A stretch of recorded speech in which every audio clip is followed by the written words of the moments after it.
사도신경으로 신앙 고백하심으로 새벽기도 하나님 앞에 드리겠습니다. 나는 전능하신 아버지 하나님, 천지의 창조주를 믿습니다. 나는 그의 유일하신 아들 우리 주 예수 그리스도를 믿습니다. 그는 성령으로 잉태되어 동정녀 마리아에게서 나시고 본디오 빌라도에게 고난을 받아 십자가에 못 박혀 죽으시고 장사된 지 사흘 만에 죽은 자 가운데서 다시 살아나셨으며 하늘에 오르시어 전능하신 아버지 하나님 우편에 앉아 계시다가 거기로부터 살아있는 자와 죽은 자를 심판하러 오십니다. 나는 성령을 믿으며 거룩한 공교회와 성도의 교제와 죄를 용서받는 것과 몸의 부활과 영생을 믿습니다. 아멘. 찬송가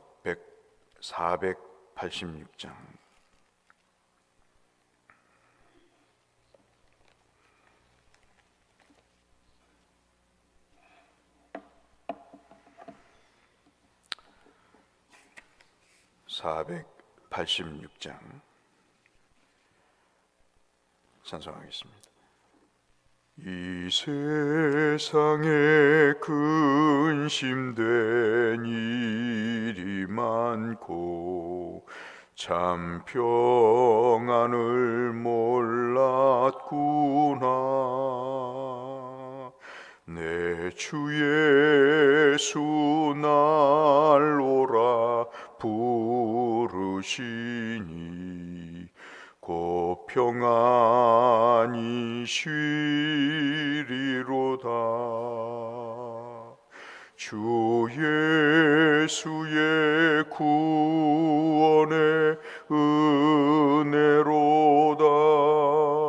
참 기쁘고 즐겁구나.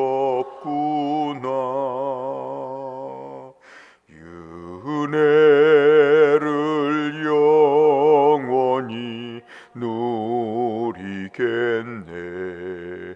곧 평안히 쉬리로다. 이 세상에 곤고한 일이 많고 참 쉬는 날 없었구나. 내 주 예수 날 사랑하시오니 곧 평안히 쉬리로다. 주 예수의 구원의 은혜로다. 참 기쁘고 즐겁구나. 그 은혜를 영원히 누리겠네. 곧 평안히 쉬리로다. 이 세상에 죄악된 일이 많고 참 죽을 일 쌓였구나. 내 주 예수 날 건져 주시오니 곧 평안히 쉬리로다. 주 예수의 구원의 은혜로다. 참 기쁘고 즐겁구나. 그 은혜를 영원히 누리겠네. 곧 평안히 쉬리로다.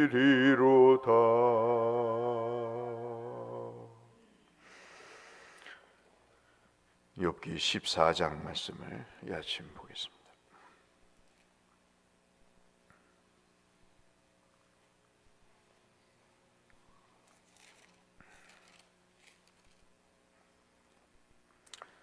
욥기 14장 1절에서 22절까지 한 절씩 교독하겠습니다. 여인에게서 태어난 사람은 생애가 짧고 걱정이 가득하며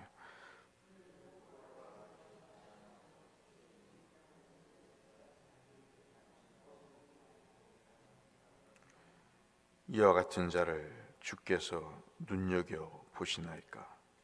나를 주의 앞으로 이끌어 재판하시나이까.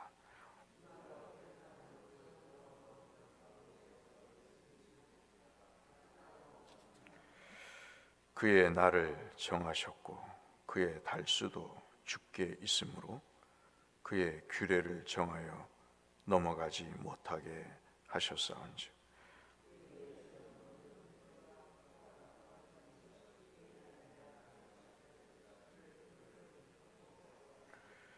나무는 희망이 있나니 찍힐지라도 다시 움이 나서 연한 가지가 끊이지 아니하며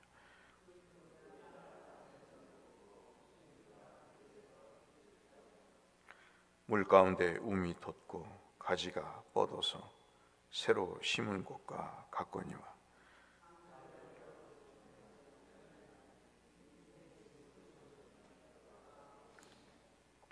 물이 바다에서 줄어들고 강물이 잦아서 마름같이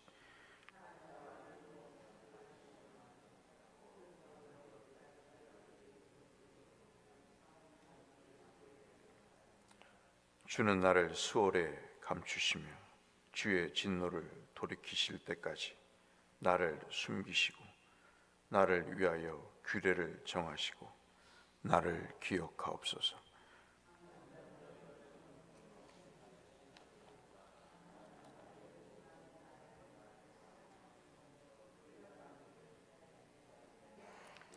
주께서는 나를 부르시겠고 나는 대답하겠나이다. 주께서는 주의 손으로 지으신 것을 기다리시겠나이다.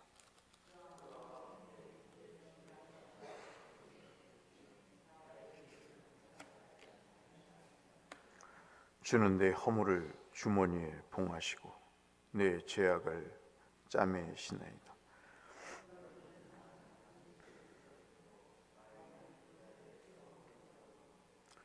물은 돌을 닳게 하고 넘치는 물은 땅의 티끌을 씻어 버리나이다. 이와 같이 주께서는 사람의 희망을 끊으시나이다.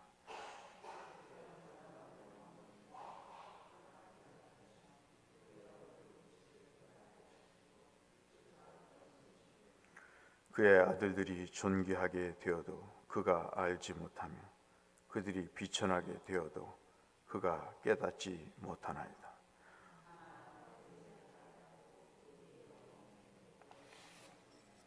아멘.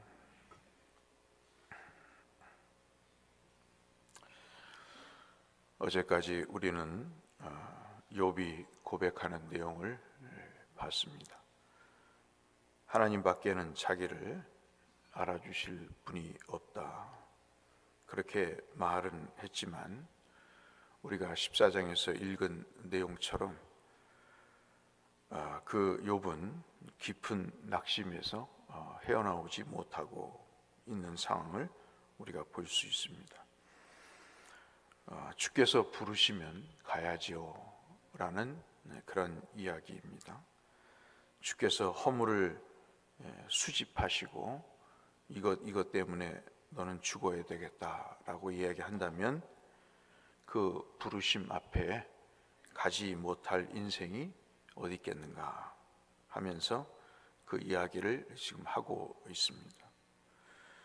하나님께만 말하겠다고 이야기를 하지만 하나님께서 자기를 대적하시고 자기를 파괴하시는 것처럼 느껴질 때 그는 두려움으로 그의 인생이 가득함을 고백을 합니다.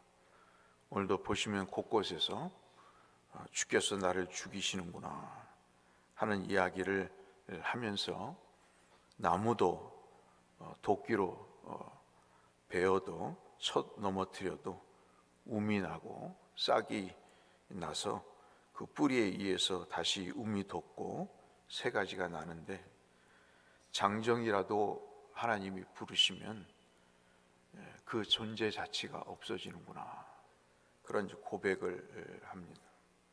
이것이 욥이 갖고 있는 두려움의 내용입니다. 욥이 이런 깊은 낙심과 두려움 속에서 있다는 사실을 우리 22절에 방금 읽은 마지막 부분에서 알 수 있죠. 다만 그의 살이 아프고, 그의 살이라는 것은 남의 살이 아니고 자기의 살을 그렇게 3인칭으로 얘기를 하죠. 다만 자신의 살이 아프고 자신의 영혼이 애곡할 뿐이다. 살이 아프다는 것은 육체적인 고통을 이야기하고, 영혼이 애곡하다 하는 이야기는 영혼이 슬프다 하는 그런 영과 육 모두가 어디 하나 성하지 않는다 하는 것을 이야기합니다. 이걸 우리는 잘 아시는 대로 우울증이라 그렇게 이야기를 합니다. 인간에게 있어서 우울증이 얼마나 심각한지를 겪어보신 분들은 알지요. 그것은 인간의 낙심과 가장 아픈 고통 중에 하나입니다. 그 마음에 어두움이 덮여요. 어떠한 희망과 그리고 즐거움도 없습니다. 자신이 무가치하다고 여겨집니다. 나는 쓸모가 없구나. 그래서 절망의 마음이 그 마음을, 그 의식을 지배하게 됩니다. 불면증이 있고요. 그리고 식욕이 상실이 되고, 그리고 모든 것이 하고 싶지 않은 무기력증에 빠지게 됩니다. 동기가 결여되고, 그리고 끊임없이 자신이 이러면 안 되겠다 하는 마음에 절제감이 없어지고, 통제불능한 슬픔과 눈물이 계속해서 쏟아지게 됩니다. 그러면서도 죽음으로부터 벗어나지 못하는 그 절망감이 있습니다. 저는 난생 처음으로 저 때문이 아니고 어떤 연유에 의해서 신경정신과라는 데를 가보게 됐습니다. 참 여러 가지를 물어봅디다. 여러 가지 이야기를 하고 원인을 이야기를 하더라고요. 참 그 과를 걸어서 가는 것조차도 참 내심 창피했습니다. 살다 보니 이런 데까지 오게 되는구나 하는 생각을 갖게 됐습니다. 지금 욥이 그런 깊은 우울증에 빠져 있는 것이죠. 여러분이 인간적인 마음을 갖고 한번 욥을 한번 보시기 바랍니다. 이러한 14장에서 나오는 여러 가지 인간적인 고뇌를 보면서 그럼에도 불구하고 이가 어떻게 몸부림을 치고 있는가를 유심히 보는 것이 오늘 14장의 중요한 내용이라고 할 수 있겠습니다. 이러한 질병들이 예수 믿는 사람들이라면 좀 피해갈 수 있는데, 이상하리만큼 이렇게 욥같이 순수한 사람이 이런 것이 오히려 더 이에게 정면으로 다가오는 그런 이해 못하는 상황이 벌어지고 있는 것이죠. 그래서 욥이 지금 이런 상황을 호소하고 있다, 이렇게 볼 수가 있겠습니다. 그러면서 1절로 4절에 구체적으로 말씀을 드리면, 뭐 이러한 연약한 인생을 하나님이 치십니까? 이렇게 한번 건드려도, 살짝 건드려도 정말 어제도 말씀드린 것 같이 마른 낙엽같이, 검불같이 연약한 인생을 하나님 뭐하러 이러십니까? 이런 가련한 존재, 꽃처럼 잠깐 있다가 시들어가는 이 인생을 왜 이렇게 고통을 받으면서 하나님의 정죄에 빠지도록 하십니까? 이것이 이제 1절로 4절의 내용입니다. 그러면서도 그런 이야기를 해요. 하나님이 정하신 거지만 그래도 인생을 좀 편하게 하실 수 있지 않습니까? 허물이 많지만 이러한 일들이 이렇게 인생에 하루아침에 닥칠 필요가 있겠습니까? 이러한 지나친 괴로움이 있을 필요가 있겠습니까? 하는 것이 5절로 6절의 말씀입니다. 그러면서 자신을 식물에 비유를 합니다. 앞서 잠깐 말씀드렸다시피 그런 이야기를 하죠. 식물은 재생이 가능하다는 거예요. 찍든 베든 식물은 다시 그 속에서 뭔가 생명이 태어나는데 인간은 그렇지 못하다. 이것이 이제 7절에서 12절의 그 유명한 욥의 식물로 비유한 인간의 내용입니다. 오히려 13절부터 22절까지 내용이 오히려 그 무덤 저편에서 무덤 속에 들어가서 있는 것이 오히려 안식을 얻는 것과 같다. 그 이야기를 합니다. 수월에 자기를 감췄다 하는 이야기는 하나님이 차라리 나를 무덤 속에 끄집어 들이셔서 그냥 편하게 쉬는 것이 낫겠습니다. 그것이 오히려 위안이 될 것 같습니다.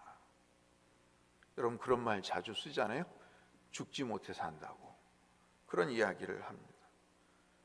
어제 김용자 권사님도 신세를 한탄하시더라고요.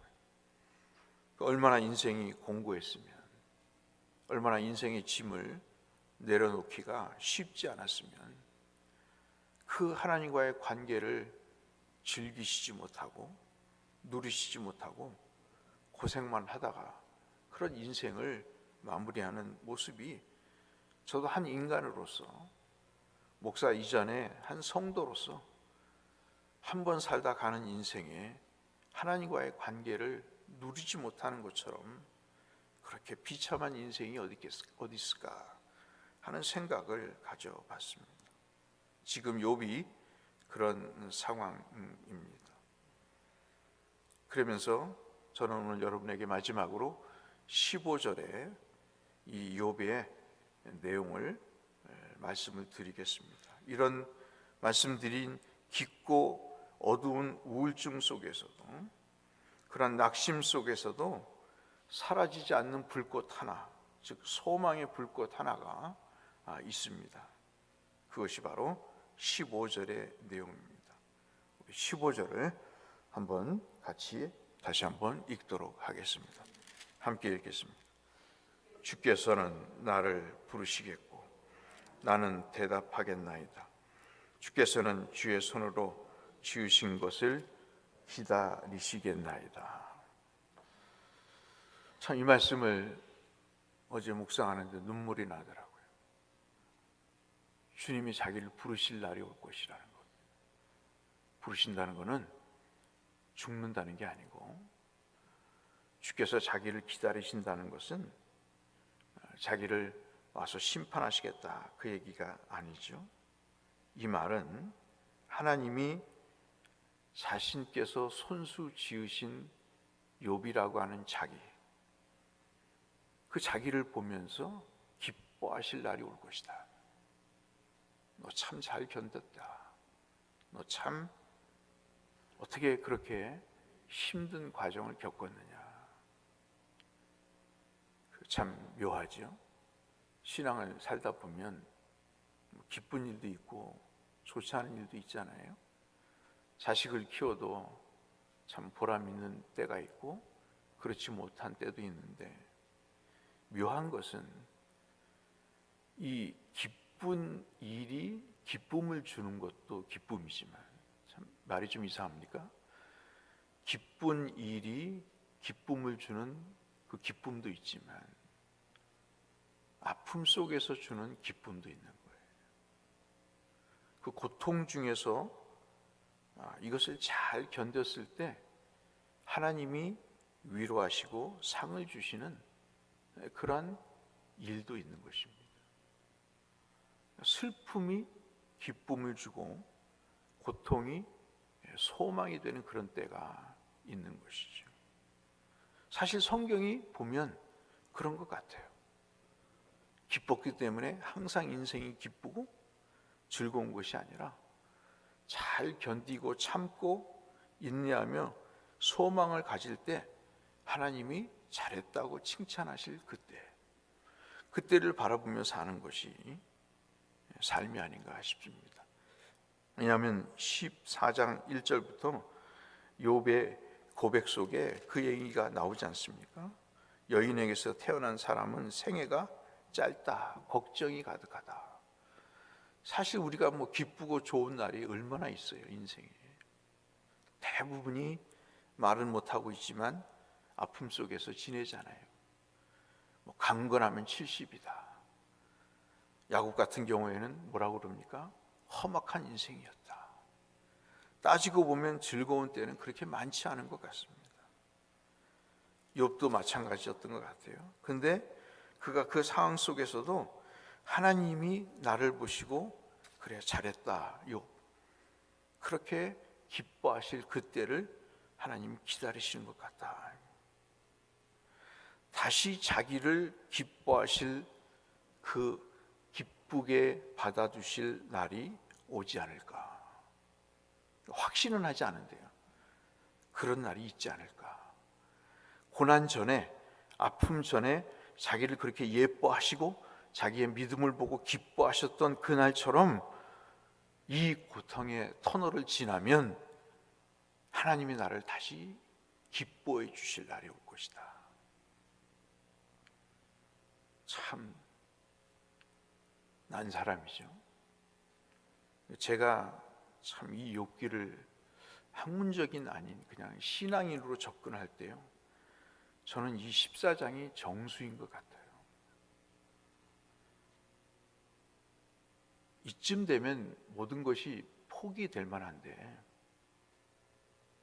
그 하나님이 뭐가 좋다고, 그 고난을 허용한 하나님이 뭐가 좋다고. 만약에 욥이 알았으면요, 천상의 회의에서 하나님이 허락했다는 사실을 알았으면, 어렴풋이 알지만 만약에 정말 회의를 통해서 그래 욥을 쳐라, 네 생명은 건드리지 마라, 그것도 2번씩이나 하나님이 그렇게 허용하셨다는 사실을 알면 섭섭해서라도 이런 고백 안 할 것 같아요.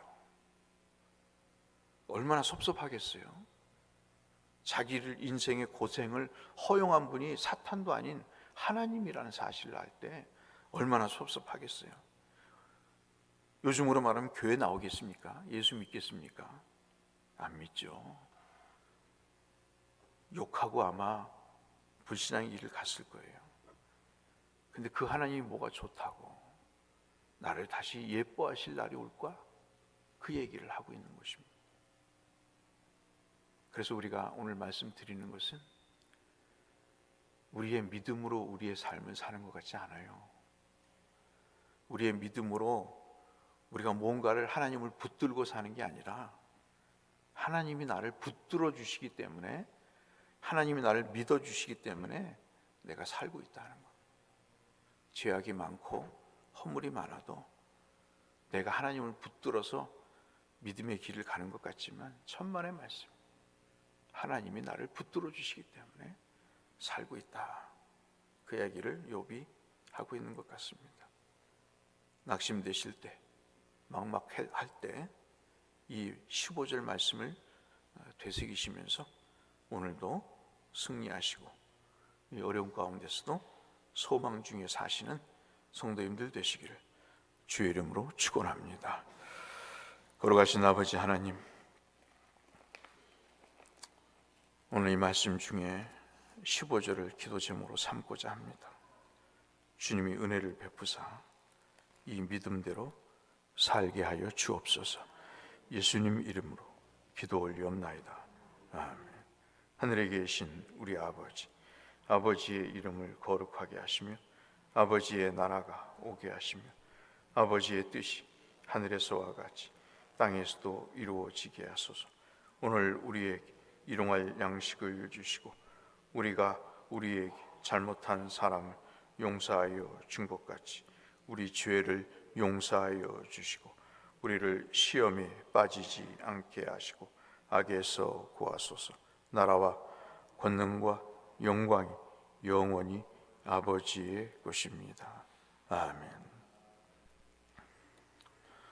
오늘 하나님의 축복과 승리가 주로부터 있는 날이 되시길 바라고, 아프신 분들을 위해서, 내 믿음과 교회를 위해서, 또 성교사님들을 위해서 기도하시며 나가겠습니다. 기도하겠습니다. 하나님 아버지, 감사합니다. 오늘도 말씀 앞에 주의 은혜 앞에 서게 하심을 감사합니다.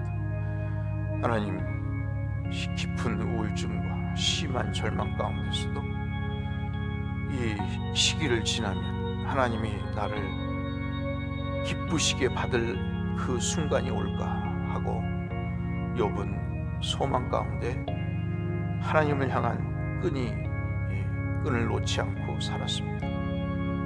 그래도 자기를 붙들어 주실 것이라고 하는 그러한 신락 같은 희망을 가지고 그가 이 어려움의 고통의 한 과정을 지나고 있는 모습을 봤습니다.